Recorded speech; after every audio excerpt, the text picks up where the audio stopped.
আসসালামু আলাইকুম গাইস, কেমন আছেন সবাই? আশা করছি আল্লাহর রহমতে ভালো আছেন। একটু আগে ধান তোলা হয়ে গেছে। আজকে থেকে অবশ্য আমাদের ধান তোলার কাজ শেষ।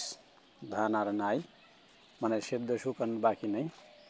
ঠিক আছে, তো আসেন আগে দেখাই। এটা হচ্ছে কি আমাদের বড়াইয়ের গাছটা আপনাদেরকে দেখানোর জন্য ভিডিওটা চালু করলাম।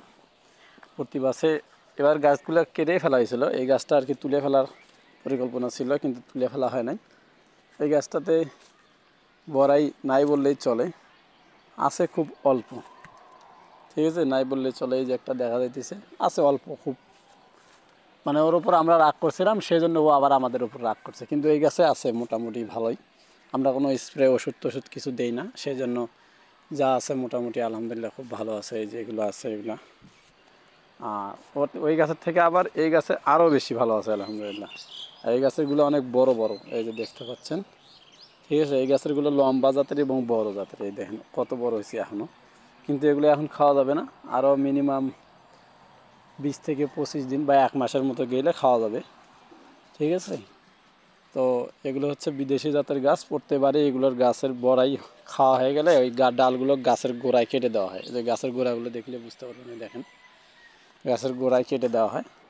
গাছের গোড়ায় কেটে দিলে এটা হচ্ছে আপনার আবার ওই কুশি বের হয়। সামনের বছর বড়াই আস্তে আস্তে যে দেখেন এরকম, এটা আমরা কিন্তু কেটে দিয়েছিলাম। এই যে বড়াই আসার সময় হতে হতে এরকম, এইদিকে কিন্তু অনেকগুলো এরকম বড়াইয়ের বাগান আছে। এই বড়াইগুলো প্রথমত যখন বের হয় তখন মনে করেন খাইতে অনেক টেস্ট ভালো লাগে, কিন্তু পরবর্তীতে যেগুলো বের হয় সেগুলো পানি পানি লাগে, ভালো লাগে না, অনেক মানে অরুচি হয়ে যায় আর কি। ঠিক আছে, তো আমরা গাছগুলো তুলে ফেলতে চাইছিলাম, যার কারণে ফাঁকে ফাঁকে আমের গাছ লাগাইছি। যে দেখা যাচ্ছে এখানে একটা আমের গাছ আছে, ওখানে একটা আছে, ওই মাথায় একটা আছে, কিন্তু আছে থাক ভাবলাম। আর এটাতে হচ্ছে এবারকার মাটি ফেলা হবে, ভরাট করা হবে, ভরাট করে এটাতে আরও কিছু ফলমূলের গাছ লাগা হবে এই পাশ দিয়ে। ঠিক আছে, ফলমূলের গাছ লাগানো হবে যাতে করে বাইরে থেকে কিনে খাওয়া না লাগে। ঠিক আছে, তো দেখতে পাচ্ছেন পাতারের ধান তোলা শেষ হয়ে গেছে প্রায়। ঠিক আছে, আর এই যে এগুলো হচ্ছে আমাদের সুপারির গাছ। এখানে আরও ছিল একটা, কেবল এই গাছগুলো পুরোট হইতেছে। এই গাছগুলো আরও অনেক বড় বড় গাছ বাজারে বিক্রি করতেছে দেখলাম, 400-500 টাকা করে করে। ঠিক আছে, এই গাছগুলো বাজারে আমি মনে করেন যেভাবে দেখছি সেই দাম অনুযায়ী এই গাছগুলো না হলে 150-200 টাকা করে দাম হবে একটা করে গাছে। ঠিক আছে, এই গাছগুলো অনেক বড় হয়েছে মোটামুটি আলহামদুলিল্লাহ। আর এইটা হচ্ছে তো আমের গাছ, আমের সময় এটাতে আম ধরে মনে করেন এটার অবস্থা 12টা বাজায় দেয়। খুব আম ধরে, প্রচুর আম, মিষ্টি খুব। এটা হচ্ছে হাড়ি ভাঙ্গা আম ধরে। হ্যাঁ, এটাতে হাড়ি ভাঙ্গা এইটা। আর হচ্ছে ওই যে ওই কর্নারটা একই আম, কিন্তু এই আমটা কেন জানি একটু লম্বা হয় বেশি। ঠিক আছে, গাছ থেকে পেরে পেরে খাওয়া লাগে, একা একা পড়লে ওটা আবার নষ্ট হয়ে যায়। আর এটা হচ্ছে আপনার কী জানি আম বলে, সে আমটা এত বড় বড় হয়, বিশাল বিশাল। একটা আমি 1 কেজি 1.5 কেজি ওজনের হয়, অনেক বড়। ঠিক আছে, আর আমাদের বিড়াল এই জায়গায় সবসময় বসে থাকে। ঠিক আছে, আর আমরা এই জায়গায় বসে থাকি। এটা হচ্ছে টং, এই জায়গায় বসে থাকি। আর আজকে একই ভিডিওতে আপনাদেরকে সবগুলোই দেখাই। এটা হচ্ছে আমার যে বড় ভাই ছিলেন, যিনি বিদেশে আছে এখন, ওনার হচ্ছে এটা মুরগির ফার্ম ছিল। তো আমি পরিকল্পনা করছি, সবাই শীতের ভেতরে মুরগি তোলে চালায়, এটাতে তেমন কোনো কাজ নাই, শুধু একটা কাজ 2টা কাজ করলেই হবে, এটাতে মুরগি উঠানো যাবে। সেটার মধ্যে হচ্ছে এই বেড়াগুলো যেটা আছে, এই বেড়াটা পরিবর্তন করা লাগবে। বেড়াটা নষ্ট হয়ে গেছে দেখতে পাচ্ছেন, এই যে নিচে দিয়ে অবস্থা খারাপ। এই বেড়াটা পরিবর্তন করে আর এখানে অল্প একটু মাটি দিলে, ওই পাশে ওই সাইডটা পাকা আছে, এই সাইডটা কাঁচা, ওই সাইডটা পাকা অর্ধেক।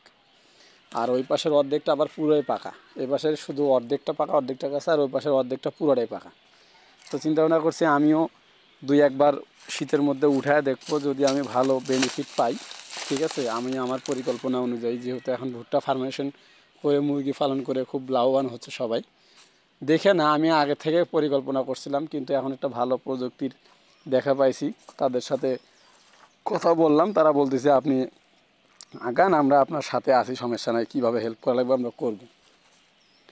তো কিছু টাকা খরচ হোক, কিন্তু লাভ হলে টাকা খরচের দিকে গায়ে বাঁধে না। আর আমরা এটা সে ঠিক করে, আমাদের বাড়িতেও আবার একটা আছে। ঠিক আছে, ওখানে আমরা হাঁস পালন করছিলাম, এটা কিন্তু অনেক বড় ঘর। ওই যে দেখেন কাঁঠালের গাছের গোড়ায় থেকে শুরু করে ওই পাশে ওই যে আমের গাছের গোড়া পর্যন্ত, ঠিক আছে। টোটাল মনে হয় 30 হাতের মতো আছে আর কি লম্বা, 30 হাত 36 হাত লম্বা আছে আর কি টোটাল, ওখান থেকে এই যে এই পর্যন্ত ওই যে কাঁঠালের গাছের গোড়া 36 হাত লম্বা আছে আর কি। এটাই মুরগি উঠাবো, আর এটার ভিডিওগুলো আপডেট সবগুলো দেবো হচ্ছে আমার পেজে, হজরত বেলাল নামে একটা পেজ আছে, ওই পেজে দেবো আপডেট, ঠিক আছে। শাহ বেলালও পেতে পারেন, কিন্তু সেটা হচ্ছে আপনার হালকা পাতলা পরিসরে বা ছবি আকারে কিছু পেতে পারেন, ভিডিও দেবো না। কারণ দুইটা পেজ, একটা আইডি একটা পেজ, দুইটাই ভালোভাবে কাজ চালা যেতে হবে, তাহলে মনে করেন সামনে এগোতে পারবো, ঠিক আছে। আর আপনারা যারা আমার পেজটা আইডিটাকে এখনও ফ্রেন্ড রিকোয়েস্ট দেন নাই, ফ্রেন্ড রিকোয়েস্ট দিবেন আশা করছি। এই সপ্তাহে 30 জন ফ্রেন্ডের দরকার, ফেসবুক বলছে। আর পেজটাকে যারা ফলো করেন নাই, পেজটাকে ফলো করবেন। শাহ বেলালের অধ্যয়নে একটা আছে হজরত বেলাল, সেই পেজ।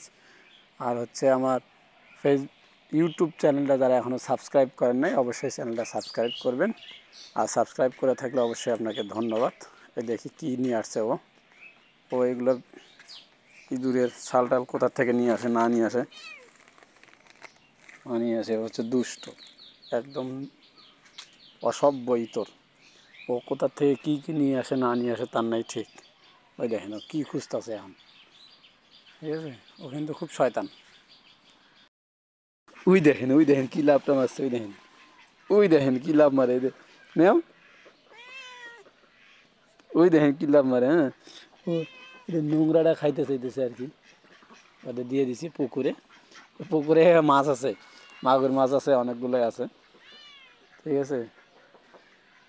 তো সবাই ভালো থাকবেন, ভিডিওটা অনেক লম্বা হয়ে গেল।